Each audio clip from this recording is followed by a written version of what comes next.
Hi, I'm Humaira Kabir, Women's Confidence and Leadership Coach and author of Goodbye Perfect, How to Stop Pleasing, Proving, and Pushing for Others and Live for Yourself.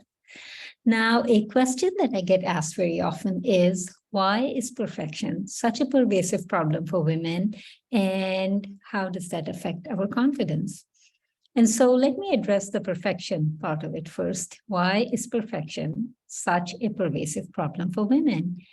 And the more evident reason is that perfection is what our societies value. Perfection is what our societies reward. There are so many messages, so many expectations that we grow up with as little girls from a very young age, subtle, not so subtle, on the need to be perfect. I have lived in many parts of the world, and I can tell you that this is far more prevalent in the Western world, and much more so in our day and age. Our mothers and certainly our grandmothers did not struggle with it the way that we do. And so, yes, society plays a huge role. But there is an underlying reason that makes us far more porous, far more susceptible to these external messaging, expectations, norms. And that is deep-seated feelings of lack or inadequacy. And I say deep-seated because many times we aren't aware of them.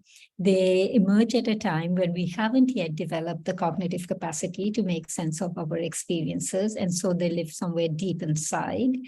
And we cover these up with a mask of perfection in the areas of our lives that we value for whatever reason, whether those areas of life were rewarded, whether they were expected of us.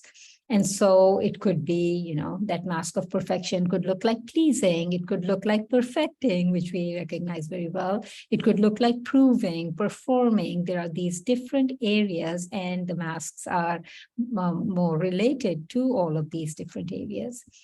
And so what's underlying all of them is the need to be perfect. That identity of perfect that underpins all of those behaviors. And that identity of perfect is really masking that deep-seated sense of lack or inadequacy.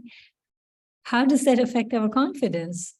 Well, it is extremely difficult, impossible to feel confident when we don't like, when we don't value, when we don't own who we are, when we don't understand what makes us unique, when we don't love our qualities and our abilities because we are so focused on our areas of lack or inadequacy.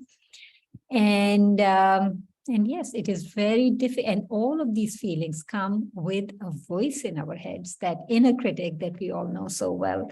And instead of owning who we are, instead of pursuing the path that feels authentic and value-based to us, we start doing the things that others value, that others reward, and seeking their approval and their praise. And even though it may feel good in the moment, that approval and that praise, even though it may feel good in the moment, it does not build confidence. It cannot build confidence, because confidence comes from being authentic, from pursuing the path that is aligned with who we are and what we really want in life. And so the way to shift from this yo-yo of up and down, those feelings of feeling good when we get praise and approval, and not feeling good when we don't, and that pursuit of perfection, that constant draining pursuit of perfection, the way out of all of that is to fall in love with ourselves, is to own our qualities and our abilities, and to pursue the path that feels truly authentic to us in small ways in our daily lives. And that is what creates these wonderful feedback loops of confidence as we become more and more of who we are. That is the journey of self-actualization.